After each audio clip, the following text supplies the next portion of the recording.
Essa é uma produção dos alunos de Rádio e TV do 2º módulo noturno do CET Vasco Coutinho.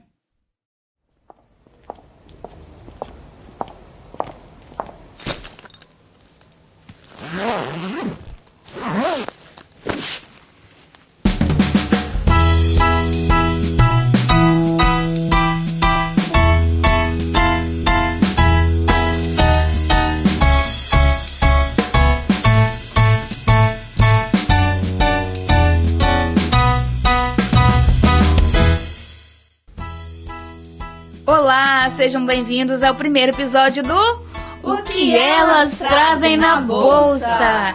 Eu sou Suélia Almeida, jornalista, e estou aqui do lado da nossa querida Lucélia Loureiro, que é fotógrafa e estudante de jornalismo, e do meu outro lado está a Daiane Obolari, que também faz jornalismo.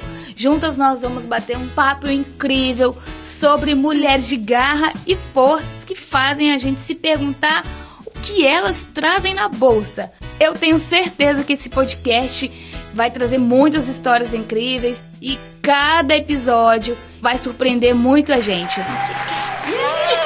Ai, gente, eu tô feliz. Primeiro de muitos. Isso aí. Aqui com mulheres incríveis ao meu lado, falando de mulheres incríveis para mulheres incríveis. Meninas, hoje nós vamos falar nesse podcast de uma mulher incrível que tem uma história, uma bagagem. Meu Deus, é muita coisa, né? Vamos tentar dar uma pista? Vamos. Essa mulher incrível, na verdade, ela trabalha em um palácio. Já sei quem é. Nossa, foi tão certo, né? Quem não é a Tô Flor, convicta. hein? Não é a Ana. Não é a Elsa. Não é a Elsa, não é. Tudo faz parte do Frozen, gente, mas vai. Não sei quem é, gente. Pode falar. Gente, a gente tá falando de Jaqueline Moraes, vice-governadora do estado do Espírito Santo, a primeira mulher a chegar no cargo da governadoria. Ela me recebeu no gabinete dela. A gente teve uma conversa muito descontraída, riquíssima de informações, e eu tô muito ansiosa pra todo mundo ouvir, que eu quero muito compartilhar com vocês. Então, bora ouvir a entrevista com a Jaqueline? Bora aí, vamos lá, querida Agora. Jack. Gostaria primeiro, Jaqueline, de começar te agradecendo pela oportunidade de falar com a gente e que a gente está muito feliz de te receber aqui no nosso programa. Eu que agradeço, Daiane. Para mim é uma honra muito grande poder falar com vocês. E eu quero deixar um beijo especial aí a todos os alunos, o corpo docente do Vasco Coutinho e do curso Rádio e TV. Jaqueline, pra gente começar, conta pra gente um pouquinho aí dessa sua trajetória. Foi uma trajetória interessante, que eu cheguei aqui no Espírito Santo com meus 12, 13 anos mais ou menos. Meu pai é um nordestino que foi para a cidade grande atrás de oportunidade e foi trabalhar de camelô. Já trabalhava minha família toda lá no Rio de Janeiro e nós viemos para cá para trabalhar de camelô. Já criei minha filha ali trabalhando na barraca. Estudou inclusive num colégio que está aqui à nossa frente, do Palácio da Fonte Grande, onde hoje eu trabalho. Minha barraca ficava aqui a mais ou menos uns 300 metros daqui do Palácio da Fonte Grande, ali na Costa Pereira, onde era o prédio do antigo IAPI. Então, muito cedinho eu colocava a barraca ali. E eu depois tive uma outra filha, casei e botava minha filha aqui na creche Menino Jesus, entendeu? Então, assim, a creche foi muito importante porque ela ficava o dia todo e eu trabalhava ali na barraca também o dia inteiro. Viajava para São Paulo, comprava mercadoria, vinha, vendia, sempre gostava de atualizar o que estava vendendo. Já comecei meio que me tornar líder dos ambulantes, porque quando tinha alguma crise com o poder público, eles me chamavam para falar, eles me chamavam para dar entrevista e acabei automaticamente surgindo e brotando uma certa liderança no meio deles. A gente formou uma associação de ambulantes e a gente tinha essa associação no qual eu fui presidente, então eu acabava falando por eles, até chegar um dia um grupo de alunos de uma faculdade aqui de Vitória, onde quis fazer um trabalho sobre a marginalização do trabalho informal. Aquilo ali me deu um choque, porque eu nunca tinha ouvido direito essa palavra, marginalização. Eu não me via como marginal. Eu estava na calçada, mas eu sempre fui uma mulher empreendedora, desde pequena, forjada no empreendedorismo. E esse grupo que trabalhou marginalização do trabalho informal fez uma pesquisa comigo, me filmou e tal. E eu fui no dia apresentar com eles na faculdade. Quando eu cheguei lá, uma professora, que eu falo que foi a palavra de uma professora que mudou o rumo da minha história, que ela falou bem assim: menina, você fala tão bem, por que você não faz direito? E aí eu falei assim: não, eu só tenho a 5ª série do ensino fundamental. Foi aí que a minha ficha caiu quando ela disse, você pode fazer direito. Eu tinha a 5ª série incompleta. E eu vim aqui na ladeira do São Bento, que é aqui próximo do Palácio da Fonte Grande também. Fiz a minha matrícula, entendeu? E eu terminei o ensino fundamental. E esse ensino fundamental na EJA. Depois eu fui para o ensino médio na EJA também. E quando foi agora, eu já vice-governadora no ano 2020, algumas matérias foram para virtual e eu consegui terminar o meu curso de Direito depois de 10 anos já matriculada. Eu me formei bacharel em Direito.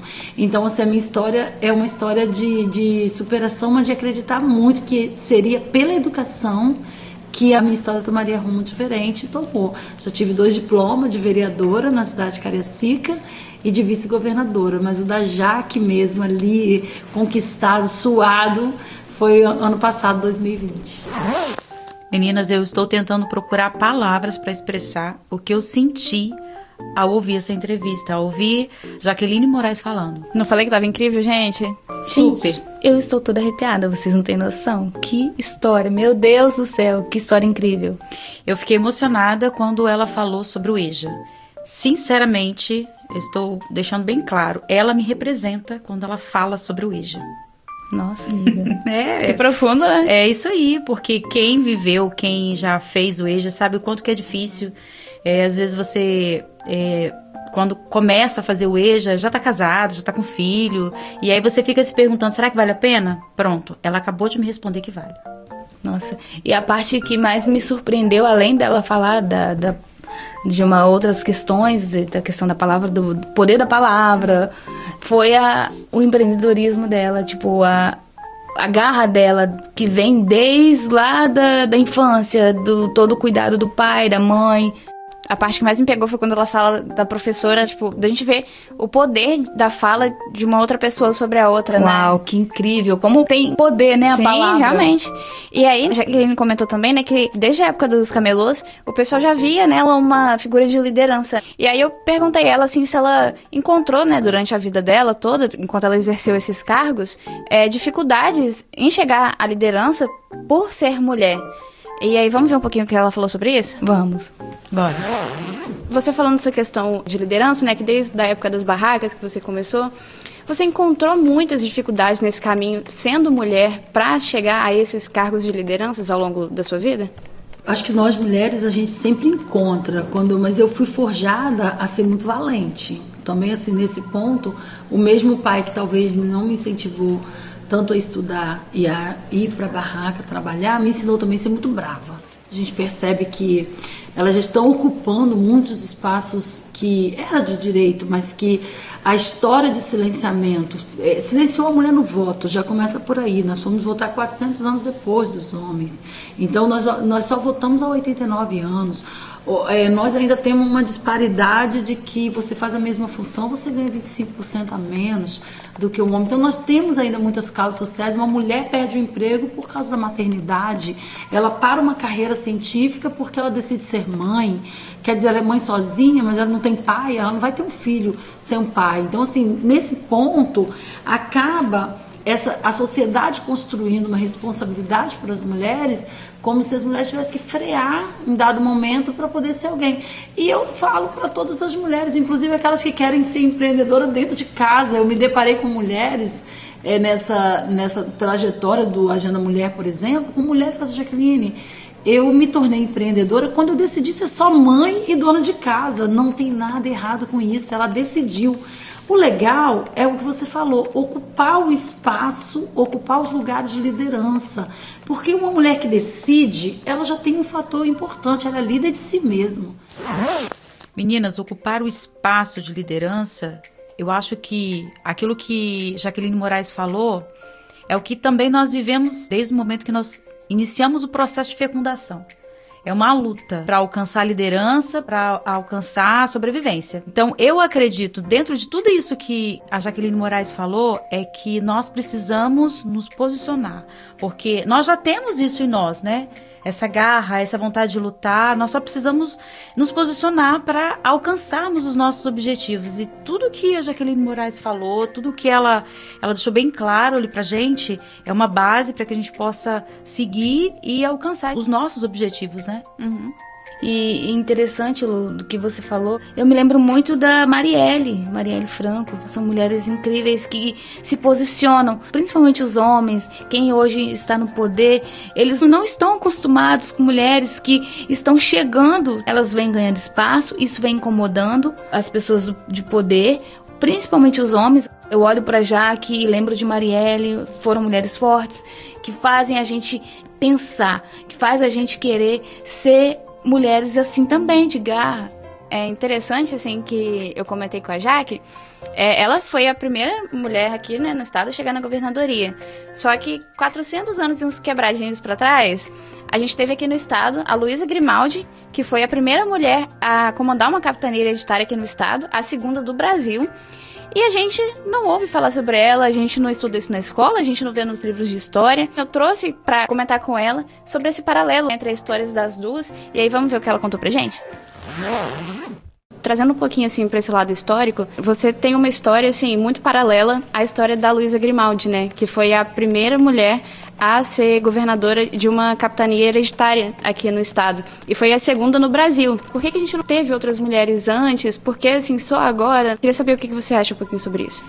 Nesse ponto, a Luísa ela foi num outro contexto da história, mas o que eu trago sempre da Luísa Grimaldi para cá, eu trago que ela ficou invisível durante muito tempo, apesar dela ter sido uma governadora que ela tomou, era uma mulher de decisão, porque o marido morreu, o processo foi para Portugal, tinha que resolver e aguardar a decisão. Enquanto aguarda, faz o quê? Governa. Só tinha ela, entendeu? Então, tipo assim, é meio que o que as mulheres fazem e fez ao longo da história. Esse período para cá, a gente tem que romper dos 89 anos que a gente tem direito de votar e ser votada. E aí, 88, que a nossa Constituição deu esse direito igualitário entre homens e mulheres, que até então é muito pouco tempo. Então eu acho que as nossas conquistas, elas têm evoluído, mas a gente tem que olhar a história com essa linha do tempo, entendeu? Então eu acho que a gente está evoluindo bem. As leis que vieram para fortalecer as cotas de participação feminina, fundo de participação eleitoral feminina, reserva de cadeira, a ONU trabalha os 50-50, ou seja, se o Brasil tem uma representatividade de 52% de mulheres, 48% de homens, as cadeiras têm que estar também no parlamento, deveria ter essa representatividade. Então, são debates que a gente precisa tratar agora na atualidade, sem perder esse fio da história, de que, se você for olhar bem, é de 89 anos para cá que a gente conquistou alguns direitos. Por exemplo, recebi agora da Lei Aldir Blanc, do nosso Cultura em Toda Parte, o edital, 34 projetos produzidos por mulheres para as mulheres. É tudo de bom. Por que você fala, mas Jaqueline, por que tem que ser assim? Porque ao longo da história, a história das mulheres veio sendo contada por homens. Para que as coisas mudem, é necessário ação, como diz a Jaqueline. A fala dela foi importante e é importante para nós. É necessário ação. Olha, a gente pode avaliar que mulheres em determinadas épocas da nossa história, da vida, elas impactaram o mundo com suas ações. Uma impactou em determinado momento, 2, 3. Imagine se milhares impactarem agora em 2021, em 2022. Nós teremos, assim, um mundo completamente, com a cabeça completamente diferente, mudada. Essa entrevista da Jaqueline, eu tenho certeza, Jaqueline Moraes, impactou muito, porque me impactou. Impactou vocês? Sim. Com certeza. E com certeza também tem impactado a outras mulheres que irão assistir, que irão nos ouvir. Então, eu acredito que a ação fará toda a diferença. A união faz a força. Toda ação gera uma reação, né? Já dizia algum cientista aí. E, gente, daqui uns dias, a Jaqueline assume a governadoria do estado pela terceira vez no mandato dela, por conta de uma agenda oficial do governador no exterior. Ela vai assumir o governo do estado pela terceira vez. E aí eu falei com ela um pouquinho sobre como ela tá se sentindo agora, então vamos ver o que ela comentou? Como que é pra você estar à frente, assim, da governadoria do estado? Chegar como governadora, eu vou assumir pela terceira vez. Então, assim, a primeira vez foi muito marcante, porque as mulheres todas ocuparam o palácio, as mulheres se sentiram totalmente representadas por saber que é a primeira vez. Então, assim, aquilo deu um frio na barriga, a realidade.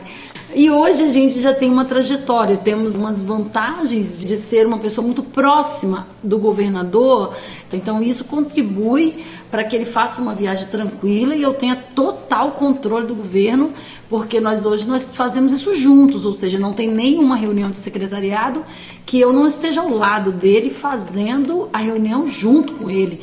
Então todas as reuniões de secretariado nós fazemos juntos, a reunião de gestão da Covid nós estamos juntos, nas decisões que nós tomamos juntos. Então esse modelo de governo que nós estamos trazendo, de ter essa sensibilidade, de ter muitas mulheres no governo também, faz com que eu tenha muita segurança naquilo que eu preciso fazer. Nós temos uma boa equipe e, como é a terceira vez, então assim, eu estou bem preparada, bem tranquila para poder fazer bem e representar bem, e eu acho que a gente tem que continuar nesse foco. E pra gente encerrar, Jaqueline, você falou dessa questão, né, da representatividade. Eu queria que você deixasse uma mensagem final, assim, para todas as nossas ouvintes e ouvintes. Uma mensagem, assim, de força, de empoderamento, para que, quem sabe, a gente possa mudar a vida de alguém aí também que tá ouvindo. Assim como a professora do Sua, né? Talvez, quem sabe, por meio desse programa a gente consiga também. Então, queria pedir uma mensagem final sua, por gentileza. Eu quero aqui falar para todas as mulheres que estão nos ouvindo.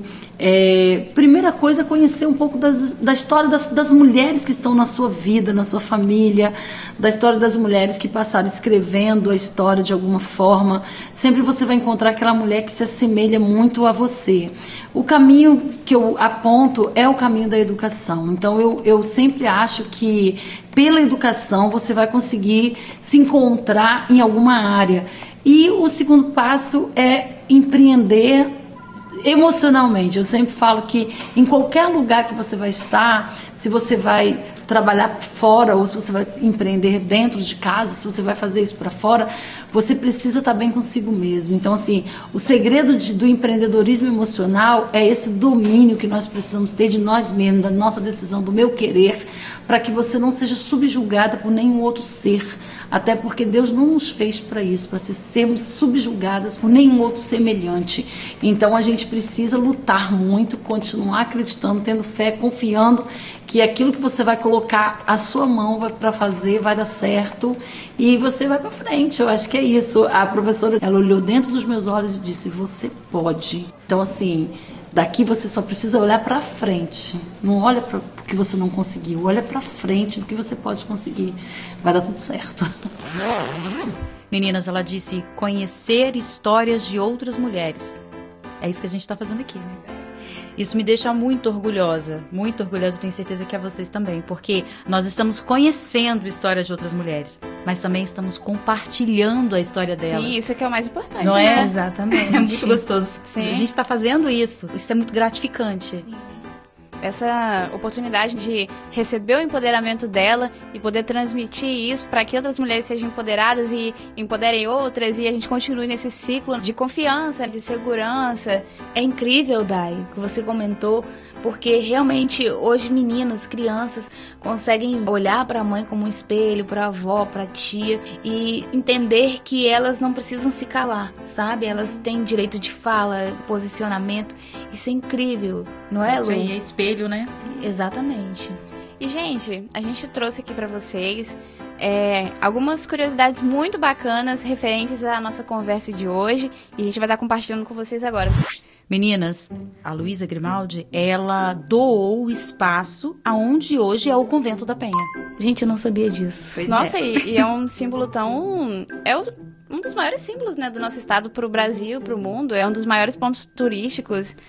Ela tinha o padre José de Anchieta como conselheiro dela. E amigo também, Isso né? aí. Provavelmente. Ela aí, tinha com muita certeza. fé, né? Então, faz sentido nela ser amiga dele. Sim, isso aí. E vocês não sabem da maior. Agora, em 2016, que ela foi ganhar uma estátua lá na prainha, né? Nossa, só agora? Agora, em 2016, olha só o tempo, tanta coisa que já aconteceu, né? E tipo, quem vem pra Vila Velha pode passar ali na prainha e observar essa estátua que fica de frente pro convento. Ah, nada mais justo, né, gente? E agora saber, né, quem é e o tanto que ela representou, né? Acho que isso é o mais importante. A história, né? Toda a história dela. gente, a Jaqueline comentou também sobre a Lei Aldir Blanc, né, que beneficiou o projeto de 34 mulheres. E eu, assim, tive a honra de conhecer algum deles. E eu digo assim pra vocês, gente, que são projetos incríveis. Tem aplicativo pra mostrar os lugares mais seguros para as mulheres andarem aqui na Grande Vitória. Tem livro, tem projeto audiovisual, tem ações em comunidades. Então, assim, vale muito a pena. É só entrar lá no site da Secult que vocês vão conseguir achar todas as informações sobre os projetos, dar uma moral lá pras meninas. O trabalho delas, assim, gente, foi incrível. Bom, gente, esse foi o nosso primeiro bate-papo. E pra você que deseja participar, sentar aqui com a gente, interagir, o que a gente precisa fazer, Lu? É só acessar o nosso Instagram, @o que elas trazem na bolsa, e nos nossos stories e votar na enquete. Qual a próxima mulher poderosa você quer ouvir aqui no nosso podcast? Vai lá, quem sabe a próxima mulher seja que você votou. Isso aí. Além disso, gente, lá no nosso Instagram vocês podem ficar por dentro de todas as novidades, comentar com a gente o que vocês estão achando e além de votar na mulher que você quer ver aqui no nosso próximo episódio. Então já segue a gente lá, @o que elas trazem na bolsa. E esse foi o nosso primeiro episódio. Eu espero que vocês tenham gostado. E até o próximo. O que elas trazem na bolsa. Beijo, tchau! Beijo!